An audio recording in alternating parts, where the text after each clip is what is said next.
الحمد لله رب العالمين والصلاة والسلام على نبينا محمد صلى الله عليه وسلم وعلى آله وأصحابه أجمعين ومن تبعهم بإحسان إلى يوم الدين وأشهد أن لا إله إلا الله وحده لا شريك له وأشهد أن محمدا عبده ورسوله۔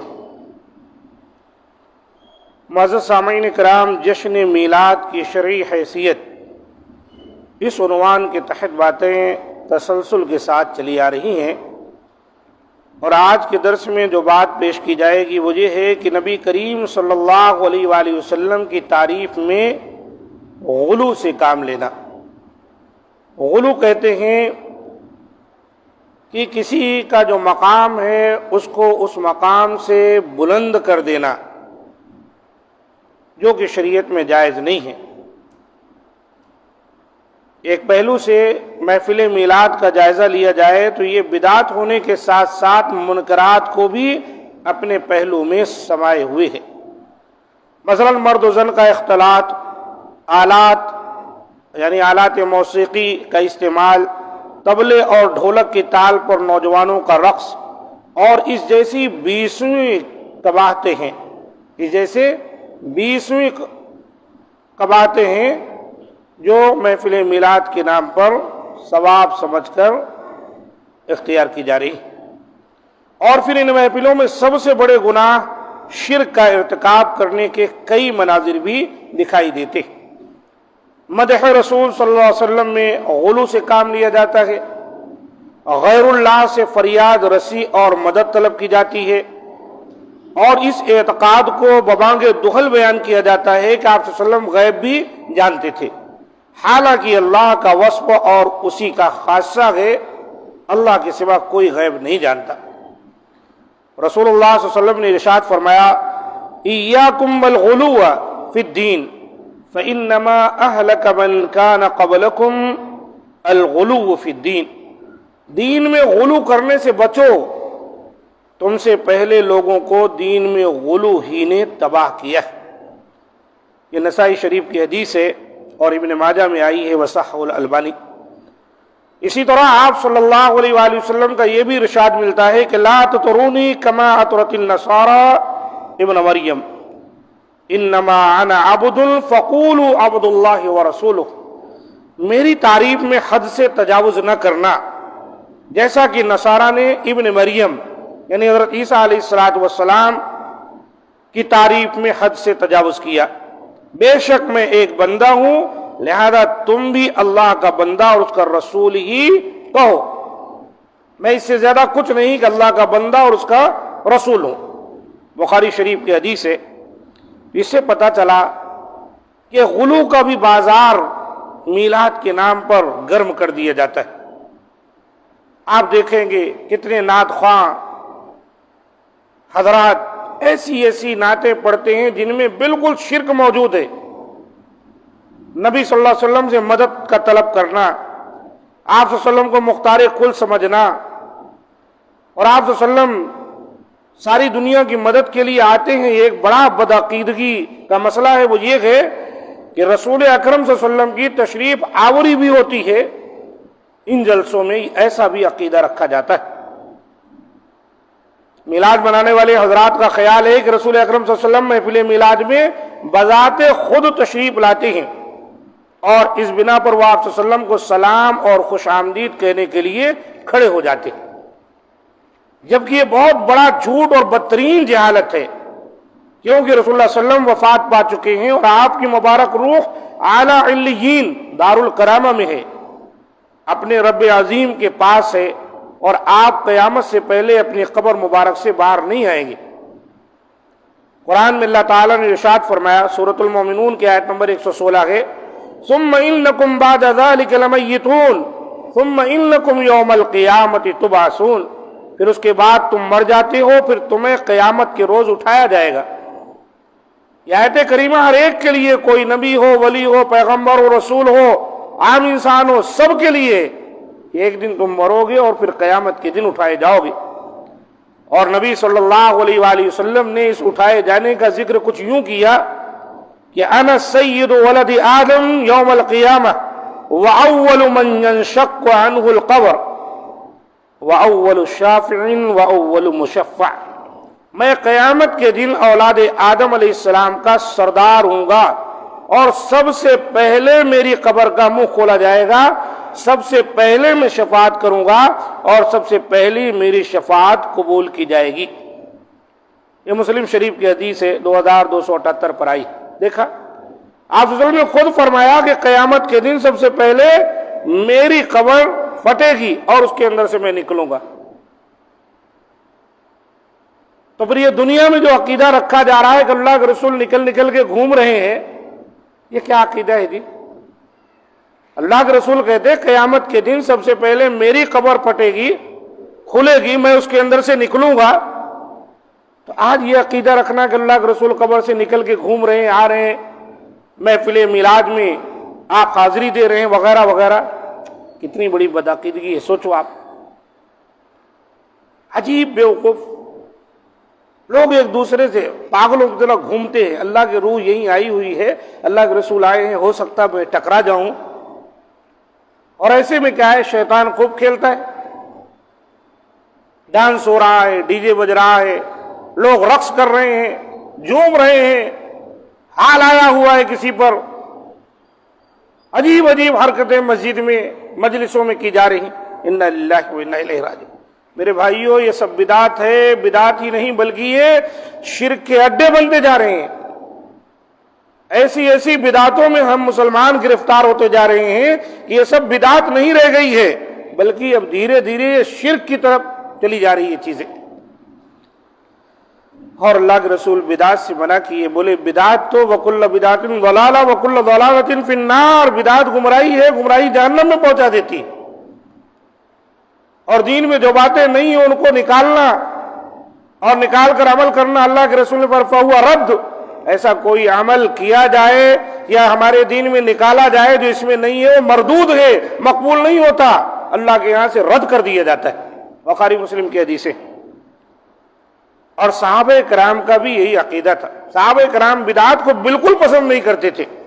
ایک مرتبہ حضرت ابو موسیٰ اشعری رضی اللہ تعالیٰ عنہ حضرت عبداللہ بن مسعود رضی اللہ تعالیٰ عنہ کے گھر آئے اور ان سے کہا میں نے ابھی مسجد میں ایک چیز دیکھی ہے جسے میں درست نہیں سمجھتا، حالانکہ میں نے الحمدللہ خیر ہی کو دیکھا ہے۔ انہوں نے کہا وہ کیا ہے؟ ابو موسیٰ رضی اللہ تعالیٰ عنہ نے کہا آپ خود جب مسجد میں جائیں گے تو آپ بھی دیکھ لیں گے۔ میں نے مسجد میں کچھ لوگوں کو دیکھا ہے کہ وہ مختلف حلقوں میں بیٹھے نماز کا انتظار کر رہے ہیں، ان کے ہاتھوں میں کنکریاں ہیں، اور حلقہ میں ایک آدمی باقی لوگوں سے کہتا ہے تم 100 مرتبہ اللہ اکبر پڑھو، تو وہ 100 مرتبہ اللہ اکبر پڑھتے ہیں۔ پھر وہ کہتا ہے تم 100 مرتبہ لا الہ الا اللہ پڑھو، تو وہ 100 مرتبہ لا الہ الا اللہ پڑھتے ہیں۔ پھر وہ کہتا ہے اب تم 100 مرتبہ سبحان اللہ پڑھو، وہ سب 100 مرتبہ سبحان اللہ پڑھتے ہیں۔ عبداللہ بن مسعود رضی اللہ تعالیٰ نے کہا آپ نے یہ سب کچھ دیکھ کر ان سے کیا کہا؟ ابو موسیٰ اشعری سے کہنے لگے، انہوں نے جواب دیا میں نے آپ کی رائے کے انتظار میں انہیں کچھ بھی نہیں کہا۔ صحابہ کرام اپنے سے بڑے صحابہ کرام کی قدر کرتے تھے، مبادا میں کچھ بول لوں، ہو سکتا اجل صحابہ کرام موجود ہیں، ان سے دریافت کریں گے ان کا مشورہ کیا ہے۔ عبداللہ بن مسعود رضی اللہ تعالیٰ نے کہا آپ نے انہیں یہ حکم نہیں دیا وہ اپنے گناہوں کو شمار کریں، گناہوں کو، یہ جو نیکی کے نام پہ کر رہے ہیں کنکریوں میں یا آج کل بیجوں پہ لوگ گنتے ہیں، کنکریوں پہ لا الہ الا اللہ 100 مرتبہ سبحان اللہ الحمدللہ اللہ اکبر، یہ نیکیاں نہیں گن رہے ہیں، یہ گناہ ہے جو شمار کر رہے ہیں۔ اور آپ انہیں گارنٹی دیتے کہ تمہاری یہ نیکیوں میں سے کوئی نیکی ضائع نہیں ہوگی، یعنی تمہارے ذام میں نیکیاں ہیں لیکن یہ برائیاں ہیں، اور تم اپنی برائیاں گنو، یہ کبھی ضائع ہونے والی نہیں ہیں۔ پھر عبداللہ بن مسعود رضی اللہ تعالیٰ عنہ مسجد میں آئے اور ان حلقوں میں سے ایک حلقہ کے پاس جا کر فرمایا یہ تم کیا کر رہے ہو؟ لوگوں نے کہا ابو عبد الرحمن، یہ عبداللہ بن مسعود کی کنیت تھی، یہ کنکریاں ہیں جن کے ذریعے ہم اللہ اکبر لا الہ الا اللہ اور سبحان اللہ کی تسبیحات شمار کر رہے ہیں۔ عبداللہ بن مسعود رضی اللہ تعالیٰ نے فرمایا تم اپنی برائیاں شمار کرو، برائیاں، میں تمہیں ضمانت دیتا ہوں کہ تمہاری تمہارے ذہن میں جو نیکی ہے نا دراصل ہے برائی، یہ کبھی ضائع نہیں ہوگی۔ معنی اس کا ہے کہ تمہیں یہ گناہ ملنے والا ہے، یہ نیکی نہیں ہے۔ پھر کہا وَيْحَكُمْ يَا أُمَّةَ مُحَمَّدٍ مَا أَسْرَعَ حَلَقَتْكُمْ هَؤُلَاءِ صَحَابَةُ نَبِيِّكُمْ مُتَوَافِرُونَ وَهَذِهِ ثِيَابُهُ لَمْ تَبْلُ وَآنِيَتُهُ لَمْ تُكْسَرْ وَالَّذِي نَفْسِي بِيَدِهِ إِنَّكُمْ لَعَلَى مِلَّةٍ هِيَ أَهْدَى مِن مِلَّةِ مُحَمَّدٍ أَوْ مُفْتَتِحُ بَابَ ضَلَالَةٍ۔